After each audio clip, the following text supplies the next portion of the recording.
Assalamualaikum warahmatullahi wabarakatuh. Jumpa lagi dengan channel Sahabat Pembelajar. Sahabat pembelajar sekalian, kita belajar lagi tentang kurikulum Merdeka.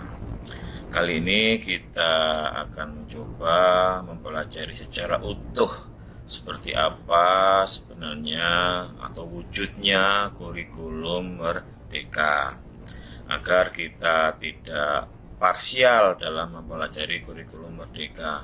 Ibaratnya kalau kita ingin mengetahui tentang gajah, jangan hanya kita tahu hanya ekornya, hanya tahu tentang belalainya, hanya tahu tentang kepalanya misalkan, maka kita harus lihat utuh gajah itu seperti apa. Ya ekornya kita lihat, ya kakinya kita lihat, ya kepalanya, belalainya, perutnya, semua kita lihat, biar pandangan kita itu utuh ya. Sama dengan kurikulum ini itu harus kita amati, kita pelajari secara utuh ya, agar tidak parsial. Maka untuk mempelajari kurikulum Merdeka, kita harus tahu seperti apa kerangka kurikulum. Kurikulum apapun yang dikembangkan di Indonesia itu tujuan puncaknya itu adalah tujuan pendidikan nasional. Nah, bedanya dengan kurikulum yang sekarang dengan kurikulum terdahulu, kita mengenal yang namanya profil pelajar Pancasila. Artinya sebelum kurikulum itu mencapai tujuan pendidikan nasional harus mencapai dulu profil pelajar Pancasila. Kemudian dari profil pelajar Pancasila ini di breakdown menjadi standar kompetensi lulusan. Kemudian dari standar kompetensi lulusan di breakdown lagi menjadi standar isi, proses, dan standar penilaian. Nah, kemudian dari standar isi di breakdown menjadi capaian pembelajaran dan struktur kurikulum. Dari standar proses di breakdown menjadi prinsip pembelajaran. Kemudian dari standar penilaian di breakdown menjadi prinsip asesmen. Nah, dengan demikian kalau kita berpikir terbalik dari capaian pembelajaran, struktur kurikulum, prinsip pembelajaran, prinsip asesmen, ini kalau dilakukan dengan baik dan benar maka akan tercapai standar isi, akan tercapai standar proses, akan tercapai standar penilaian. Dan ini kalau dilakukan dengan baik dan benar maka akan tercapai standar kompetensi lulusan. Berikutnya akan mencapai profil pelajar Pancasila, dan yang tujuan terakhir akan tercapai tujuan pendidikan nasional. Nah, kerangka ini mulai dari tujuan pendidikan nasional, profil pelajar Pancasila, sampai dengan prinsip asesmen ini dibuat oleh pemerintah pusat. Dalam ini adalah Kementerian Pendidikan, Kebudayaan, Riset, dan Teknologi. Nah, sekolah tetap juga harus membuat kurikulum yang disebut dengan kurikulum operasional sekolah. Ya, inilah yang saya beri warna biru, ini merupakan ranah sekolah. Yang di atas tadi itu adalah ranah pemerintah pusat. Nah, kurikulum operasional sekolah ini ada 5 komponen. Mulai dari karakteristik satuan pendidikan, visi, misi, dan tujuan satuan pendidikan, pengorganisasian pembelajaran, perencanaan pembelajaran, sampai dengan pendampingan, evaluasi, dan pengembangan profesional. Nah, dari pengorganisasian pembelajaran ini yang paling penting ini proyek penguatan profil pelajar Pancasila. Ini yang tidak ada di kurikulum terdahulu. Nah, kemudian juga ini alur tujuan pembelajaran dan modul ajar, ini juga tidak ada di kurikulum terdahulu. Sekarang saya akan berikan wujudnya seperti apa profil pelajar Pancasila, kemudian standar kompetensi lulusan sampai dengan modul ajar. Profil pelajar Pancasila ini ditetapkan oleh Badan BSKAP, yaitu Badan Standar Kurikulum dan Asesmen Pembelajaran.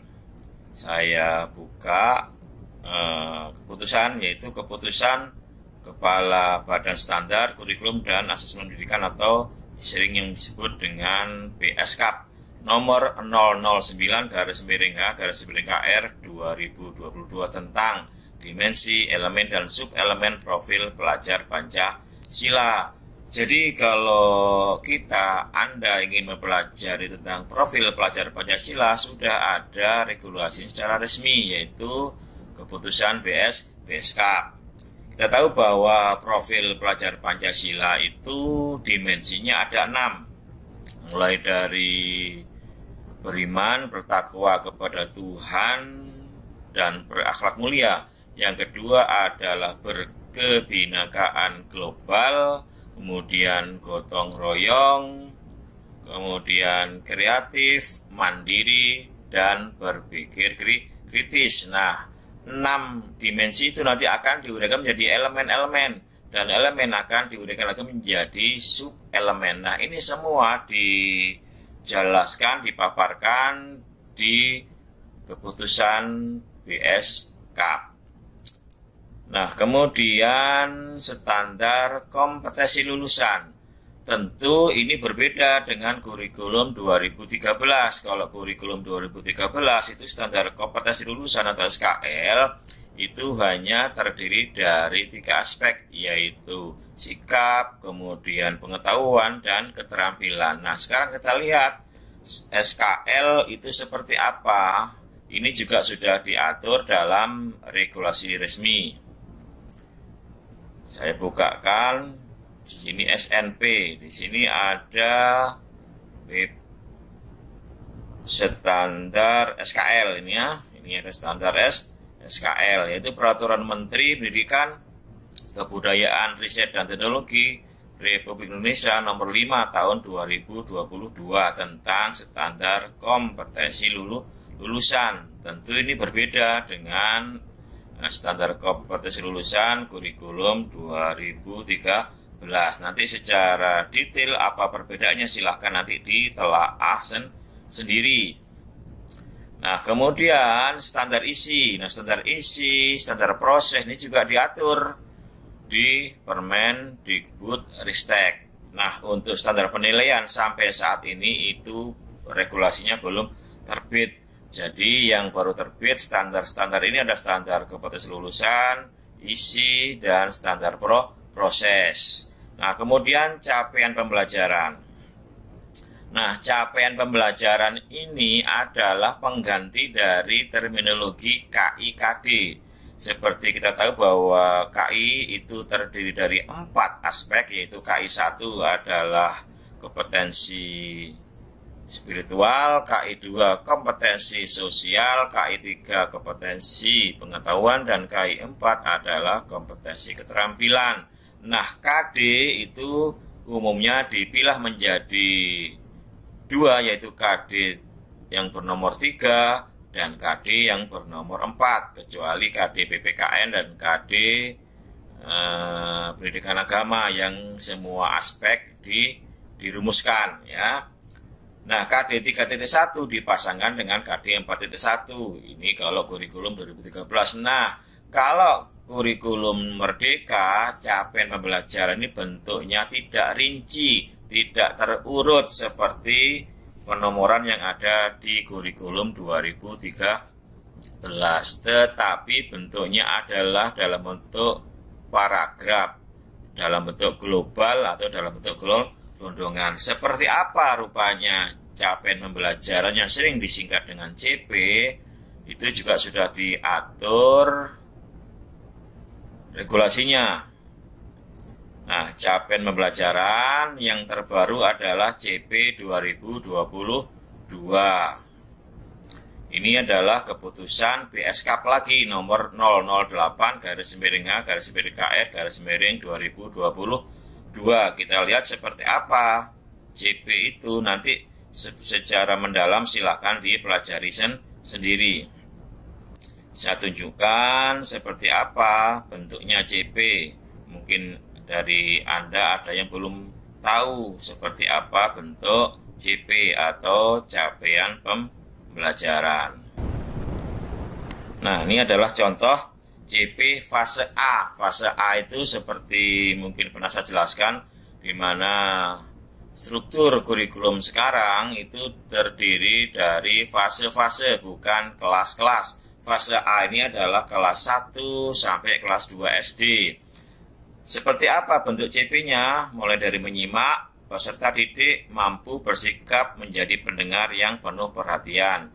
Peserta didik menunjukkan minat pada peraturan yang didengar, serta mampu memahami pesan lisan dan informasi dari media audio, dan seterusnya. Seperti ini bentuk CP ya, jadi tidak bernomor seperti KIKD ya. Maka nanti sekolah atau guru akan menerjemahkan, membuat yang namanya tujuan pembelajaran yang diturunkan dari CP. Kita lihat CP yang lain ya. Inilah contoh untuk capaian pembelajaran matematika setiap fase. Fase A ya, misalkan fase A seperti apa, kita lihat.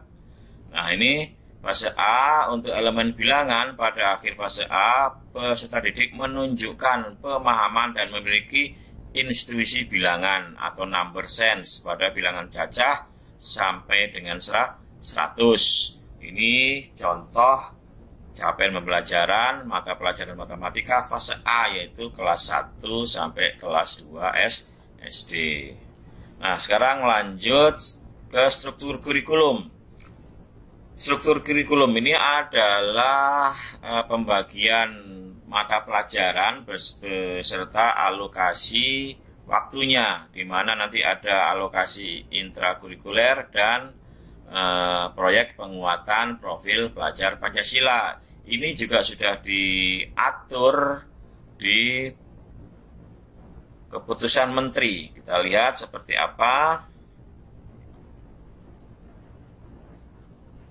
Diatur dalam Kepmen nomor 56. Diatur dalam Kepmen nomor 56 /M/2022 ya.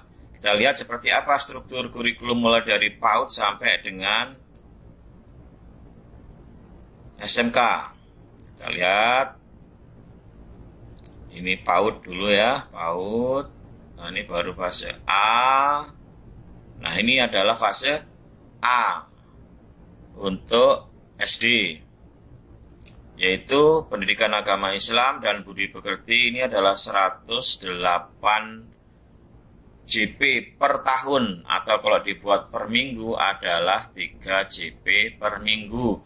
Kemudian 36 JP dalam setahun ini untuk pembelajaran proyek penguatan profil pelajar Pancasila. Jadi di sini ada dibagi secara tegas untuk alokasi intrakurikuler dan alokasi proyek penguatan profil pelajar Pancasila dengan total 108 JP per tahun untuk yang intrakurikuler. Untuk penguatan profil pelajar Pancasila 36 JP di total menjadi 144 per tahun. Nah, kemudian di sini ada yang berbeda penamaan atau nomenklatur ya. Kalau dulu namanya PPKN, sekarang diubah namanya menjadi Pendidikan Pancasila. Kemudian ada juga yang berubah di pendidikan IPA ya. Kalau dulu IPA dan IPS itu jadi satu. Nah, sekarang kalau dulu IPS dan IPA itu dipisah, sekarang dijadikan satu menjadi IPAS, ilmu pengetahuan alam dan sosial. Ini ada di fase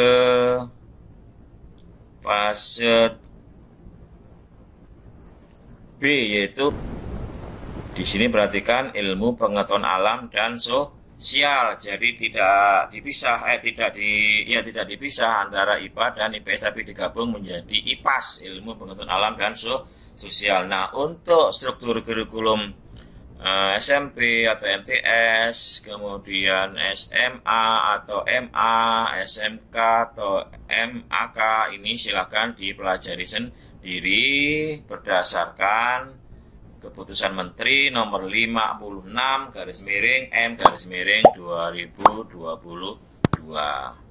Nah, lanjut sekarang ke kerangka berikutnya adalah prinsip pembelajaran dan prinsip asesmen. Nah, ini juga sudah diterbitkan panduannya. Silahkan nanti dipelajari. Di sini saya sudah mempunyai panduan-panduan ya. Mulai dari panduan inklusif, panduan KOS, kurikulum operasional sekolah, kemudian panduan PPI atau penyusunan program pembelajaran individual, ini panduan penguatan profil pelajar Pancasila, apalagi ini ada panduan-panduan yang lain. Ini sudah lengkap diterbitkan oleh Kementerian Pendidikan Kebudayaan dan Ristek. Nah, selanjutnya adalah kurikulum operasional sekolah ya. Ini juga sudah ada panduannya. Ini kurikulum operasional sekolah. Ini sudah ada panduannya. Ini adalah panduan pengembangan kurikulum operasional di satuan pendidikan. Nanti silakan dipelajari. Ini saya sarikan dari panduan kurikulum operasional sekolah di satuan pendidikan. Nah, ini yang penting dipahami oleh Bapak Ibu guru. Di dalam perencanaan pembelajaran ini nanti juga dicantumkan di KOSP atau KPSP ya, yaitu alur tujuan pembelajaran dan modul ajar. Alur tujuan pembelajaran ini diturunkan dari capaian pembelajaran, kemudian modul ajar diturunkan dari alur tujuan pembelajaran atau yang disebut ATP, ini disebut dengan MA. Nah, sekarang seperti apa bentuk ATP, seperti apa bentuk modul ajar, saya tunjukkan contohnya. Nah, ini adalah contoh ATP. ATP ini ada ATP Dikdasmen dan ATP Diksus. Nah, ini adalah yang antropologi, bahasa Arab, fisika, semua lengkap di sini. Nanti sobat pembelajaran nanti saya kasih linknya untuk mendownload ini di deskripsi. Misalkan saya lihat yang matematika ya, nah yang SD. Nah, semua ada di sini ya. Ini adalah final ATP yang dibuat oleh Endah Dwi Andayani ya. Ini fase A, kita lihat. Ini adalah ATP ya. Nah, kita lihat seperti apa bentuknya ATP. Nah, ini ya. Misalkan menghitung bilangan dengan menggunakan benda konkret hingga bilangan 21.2 menunjukkan simbol bilangan sesuai dengan jumlah dan sebelumnya hingga bilangan 20. Nah, ini diturunkan dari CP yang sudah ditetapkan oleh Badan BSKAP ya. Ini adalah CP-nya ya, ini adalah CP-nya, kemudian diturunkan menjadi tujuan-tujuan yang disebut dengan alur tujuan pembelajaran. Nanti selebihnya silakan di-download dan dipelajari sendiri untuk mata pelajaran yang lain. Nah, sekarang modul ajar. Seperti apa bentuknya modul ajar? Saya berikan contoh.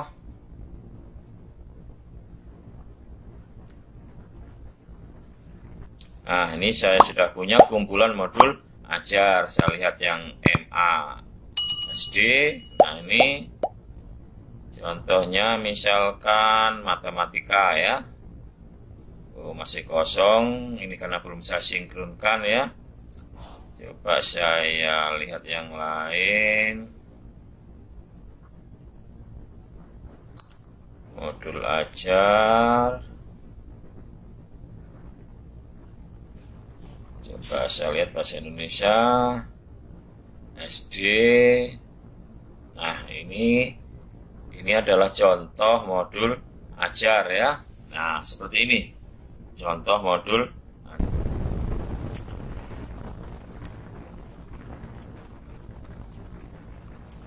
Nah, ini adalah contoh modul ajar yang nanti bisa di-download melalui link yang saya berikan. Nah, selanjutnya ATP dan MA atau alur tujuan pembelajaran dan modul ajar ini itu harus dibuat oleh guru. Harus dibuat sendiri oleh guru, namun kalau masih belum mampu membuat ya, di platform Merdeka Mengajar itu sudah ada contohnya. Nah, contohnya itu bisa dipakai secara utuh atau dimodifikasi atau hanya dipakai sebagai contoh. Nanti guru pada akhirnya harus mampu membuat ATP sendiri, harus mampu membuat modul ajar sendiri. Nah, sekarang ini yang juga penting, proyek penguatan PPP atau proyek penguatan profil pelajar Pancasila. Ini panduannya juga sudah ada, nanti tinggal dipelajari seperti apa yang namanya proyek penguatan profil pelajar Pancasila. Saya juga sudah punya panduannya di sini. Di panduan-panduan tadi ya. Ini adalah panduan melaksanakan proyek penguatan profil pelajar Pancasila. Nanti tinggal dipelajari saja gitu ya. Nah, dari sini Bapak sekalian, setelah Bapak Ibu mengetahui kerangka dari kurikulum Merdeka, mulai dari elemen atau komponen yang dikembangkan oleh pusat dan komponen yang dikembangkan oleh satuan pendidikan atau sekolah, dari sini intinya untuk guru itu harus mampu membuat ATP dan modul ajar. Yang kedua harus mampu melaksanakan proyek penguatan profil pelajar Pancasila, karena inilah yang berbeda dari kurikulum dari kurikulum 2013. Dan kemudian prinsip-prinsip pembelajaran, prinsip asesmen ini juga harus dipelajari. Prinsip pembelajaran seperti apa? Pembelajaran paradigma baru pada kurikulum Merdeka ini adalah guru harus mampu melakukan pembelajaran yang berdiferensiasi dan juga pembelajaran yang berpihak pada siswa. Kemudian basis asesmen yang perlu diingat bahwa guru harus mampu melakukan asesmen diagnostik, asesmen formatif, dan asesmen sumatif. Oke, sampai di sini mudah-mudahan bermanfaat. Mudah-mudahan Bapak Ibu sekalian sobat pembelajar itu mampu melihat secara utuh seperti apa bentuk kurikulum Merdeka. Saya akhiri. Wassalamualaikum warahmatullahi wabarakatuh.